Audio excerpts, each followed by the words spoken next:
Oke, selamat pagi. Bagaimana kabarnya anak-anak teacher? Semuanya sehat, amin. Teacher percaya sebelum kalian memulai kegiatan hari ini, kalian sudah berdoa. Makanya untuk mempersingkat waktu juga teacher nggak perlu lagi buat seperti yang di sekolah, berdoa, bernyanyi, tidak perlu lagi ya. Oke, kita masuk ke pembelajaran kita bab 4 yaitu persembahan syukur. Oke. Langsung dibuka bukunya halaman 34. Nah, tujuan pembelajaran kita yang pertama, siswa mampu memahami arti dari persembahan syukur. Jadi di bab 3 kemarin kita sudah belajar tentang persembahan syukur, kemudian bentuk-bentuk persembahan. Kalau di perjanjian lama masih ingat persembahannya seperti apa? Bisa kurban. Tapi kalau kita lihat juga di perjanjian baru tidak harus seperti itu lagi. Tapi bisa seperti materi atau uang. Yang kedua, siswa mampu mengumpulkan contoh sederhana yang berkaitan dengan perilaku bersyukur dalam berbagai peristiwa. Artinya kalian harus mampu memberikan contoh-contoh. Oh, ini adalah contoh bersyukur. Kenapa? Karena mereka berdoa sebelum makan. Oh, ini juga termasuk bersyukur. Kenapa? Iya, dia tidak ada sungut-sungut. Nah, seperti itu. Nah, kalian harus mampu mengumpulkan contoh-contoh yang sederhana yang berkaitan dengan perilaku bersyukur. Jadi, ketika kita memberikan persembahan syukur, sikap hati kita juga harus bersyukur.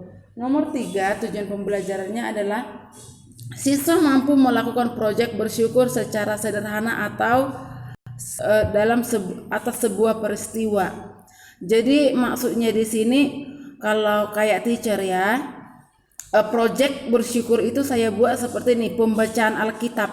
Kenapa saya baca Alkitab? Karena saya bersyukur kepada Tuhan, Tuhan kasih saya hidup. Artinya ketika saya dikasih hidup, saya harus melakukan ibadah saya harus bersyukur. Tandanya saya bersyukur apa? Saya membaca Alkitab, saya berdoa, saya bernyanyi bagi Tuhan setiap pagi. Nah, kalian pun buat nanti proyek seperti ini.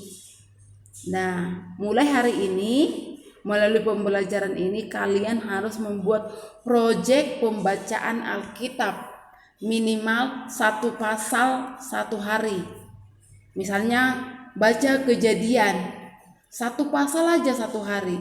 1 hari ada 24 jam. Ya kan? Jadi banyak waktunya. Teacher aja 10 pasal membacanya. Padahal tugas teacher lebih banyak daripada kalian. Kalian tugasnya hanya belajar. Tidak perlu memasak, tidak perlu menyuci.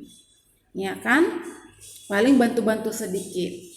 Nah, nanti dibuat proyeknya, oke? Ini dia pengertian dari persembahan syukur.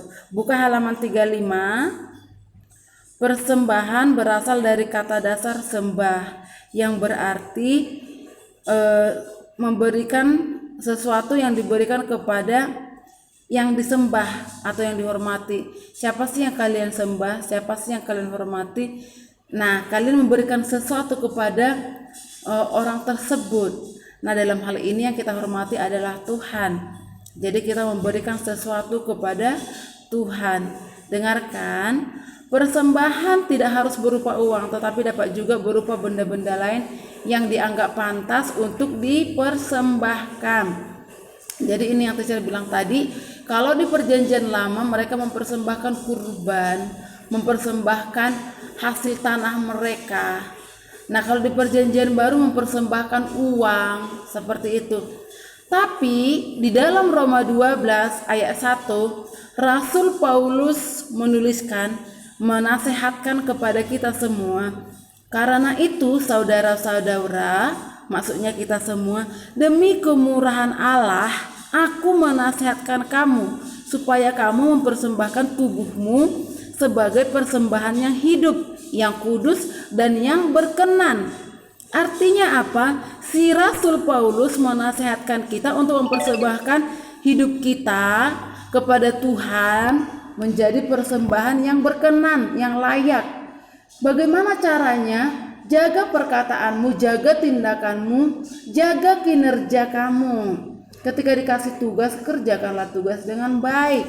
Amin. Tidak hanya uang. Jangan kamu sok paten, persembahanku 100.000, 1 juta. Tapi kalau sikap hatimu yang benar kepada yang 100 juta tadi pun Tuhan tidak berkenan. Karena Tuhan melihat sikap hati. Paham di sini?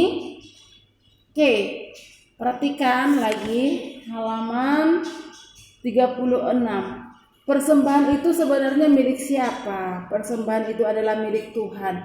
Hidup yang kita hidupi saat ini bukan milik kita, tapi milik Tuhan. Kenapa? Karena kalau kita ada hari ini, itu karena anugerah Tuhan. Jadi persembahkanlah hidupmu. Apapun yang kamu miliki, persembahkanlah kepada Tuhan. Karena apa? Karena segala sesuatu yang kita miliki yang saat ini bersumber dari Tuhan, datangnya dari Tuhan. Itulah sebabnya kita perlu mengucap syukur kepada Tuhan dengan memberikan ucapan syukur. Contohnya, kalau kita dengar ada banyak orang-orang di luar sana yang terpapar virus corona, sementara kita sehat-sehat selalu. Nah, ucapkanlah syukur kepada Tuhan melalui apa? Melalui tindakanmu, melalui sikap hatimu, melalui puji-pujian yang keluar dari mulutmu, melalui materi kalau kamu punya uang maksudnya. Nah ini dia, memberi persembahan artinya mengembalikan apa yang menjadi milik Tuhan. Di dalam Amsal 3 ayat 9 sampai 10 di sana dikatakan apa? Muliakanlah Tuhan dengan hartamu. Apa sih hartamu? Boleh nggak mobil? Boleh. Boleh nggak rumah? Boleh. Tapi cek dulu, emang kamu nggak butuh mobilmu lagi? Emang kamu nggak butuh rumahmu lagi? Perhatikan di situ ya. Dan di sini dikatakan, dan dengan hasil pertamamu dari segala penghasilanmu, maka lumbung-lumbungmu akan diisi penuh melimpah, dan bejana pemerahanmu akan meluap seperti air buah anggur. Jadi muliakanlah Tuhan dengan apa yang ada padamu. Artinya kalau persembahanmu cuma 1.000, kasihlah 1.000. Jangan uangmu ada 10.000 lalu kamu kasih 100.000. Artinya kamu ngutang, ya kan? Tuhan gak mau anaknya ngutang, ya kan? Nah, persembahkanlah dari apa yang kamu miliki. Tuhan akan mengembalikan berlimpah-limpah. Di sini dikatakan lumbung-lumbungmu. Artinya dompetmu tidak akan pernah kosong, akan diisi penuh melimpah oleh Tuhan. Bejana pemerahanmu artinya apa? Kamu tidak akan pernah lapar. Kita tidak akan pernah lapar kalau kita memberikan persembahan kepada Tuhan. Oke? Jadi kalau persembahan, seandainya nih nanti kalau ibadahnya sudah offline, seandainya kamu sekolah minggu dikasih mama persembahan 5.000, kasihlah 5.000, jangan kasih 1.000. Kalau kamu mengurangi persembahan, artinya kamu mengurangi rezeki orang tuamu, mengurangi rezeki kamu juga. Ingat, jangan sampai itu terjadi ya. Muliakanlah Tuhan dengan hartamu, dengan hasil pertamamu. Di sini dikatakan hasil pertamamu. Nah, dengarkan, kamu kan masih anak sekolah, belum punya penghasilan. Nah, tak perlulah kamu berikan. Tapi pengalaman teacher ya, dulu teacher pertama-tama sekali baru kerja, teacher berpuasa, berdoa, Tuhan Yesus berikanlah aku pekerjaan. Nah itu doa teacher. Nah setelah teacher dapat pekerjaan, gaji pertama teacher itu teacher persembahkan ke gereja semua. Apakah teacher menjadi lapar gara-gara gak punya duit? Tidak lapar, karena Tuhan menyediakan berkat-berkat yang lain. Nanti kamu boleh belajar setelah kamu kerja. Oke, paham sampai di sini? Nah, kita masuk kepada kesimpulan. Persembahan adalah sesuatu yang kita berikan kepada Tuhan dengan sikap hati yang merendah, yang dapat diberikan berupa materi dan moral. Bisa berupa uang, bisa juga berupa tindakan. Ya kan, jangan bilang kamu, aku sudah baik, aku sudah melakukan ini itu, tapi persembahan pun juga kamu gak berikan. Jadi harus seimbang materi dan moral ya. Persembahan dalam perjanjian lama bisa dikenal dengan kurban bakaran atau hasil tanah. Sementara dalam perjanjian baru tidak lagi berupa hasil ternak atau pertanian, tapi boleh melalui materi atau sikap hati.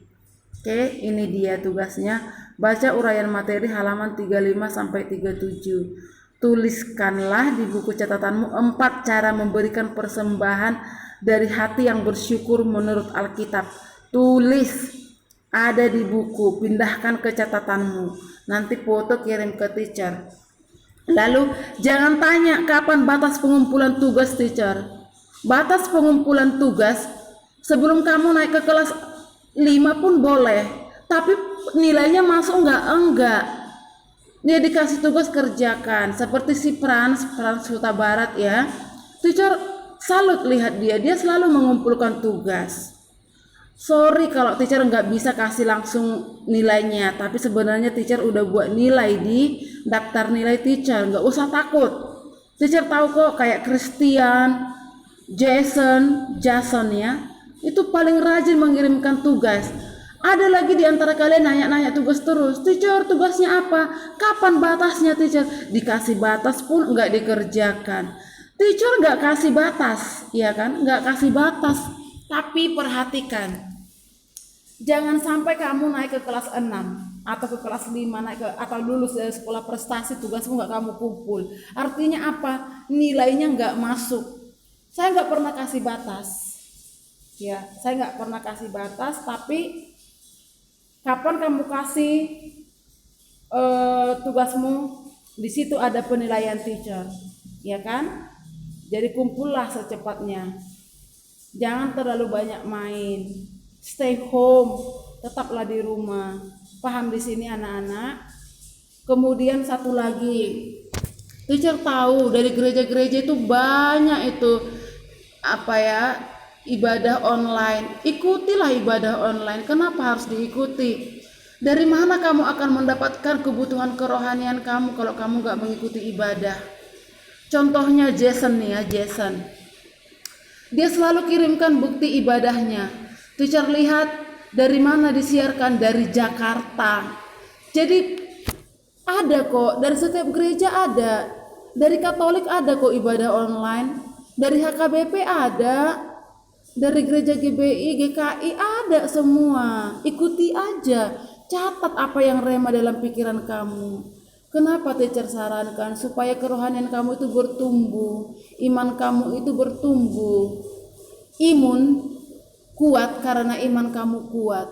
Dari mana kamu kuat imannya kalau kamu gak dengar firman Tuhan, baca firman Tuhan juga enggak, ya? Oke, mulai hari ini silahkan baca firman Tuhan 1 pasal 1 hari. Kenapa tugasnya bertambah? Iya, karena dari kelas 4 yang mengirimkan bukti ibadah itu tidak terlalu banyak. Teacher tahulah siapa dia yang rajin dan ada nilai plus bagi mereka. Ya, jangan harap nilaimu akan muncul 100 di rapot, tapi kamu saja tidak melakukan disiplin kerohanian. Gak peduli nilai akademik, nilai teori kamu, nilai tertulis, nilai praktek kamu 100. Tapi nilai disiplin, nilai ketaatan kamu gak ada, teacher gak akan kasih nilaimu tinggi. Itu kalau pendidikan agama. Mungkin kalau matematika iya, kamu bisa menjawab soal-soal, oke, nilaimu tinggi. Tapi agama, kalau ketaatanmu tidak ada, kalau kedisiplinanmu tidak ada, nilaimu tidak akan pernah tinggi. Paham? Dengarkan. Nilai agama kalau 70 saja tidak naik kelas, tidak bisa lulus dari sekolah. Ya, nilai agama tidak boleh di bawah KKM. Kalau matematika kamu dapat nilai 70, kamu masih berhak naik ke kelas selanjutnya. Tapi kalau agama nilaimu rendah, jangan harap. Oke, itu saja. Maaf, bukan teacher marah, tapi teacher menasihatkan kamu, mengingatkan kamu supaya kamu lebih taat lagi melakukan tugas-tugas kamu. Oke, itu tugasnya. Nanti jangan lupa tuliskan di buku catatan kamu 4 cara memberikan persembahan dari hati yang bersyukur menurut Alkitab. Ada di buku. Jangan tanya teacher dari mana, tapi ada di buku. Oke? Demikian, Tuhan Yesus memberkati. Dah.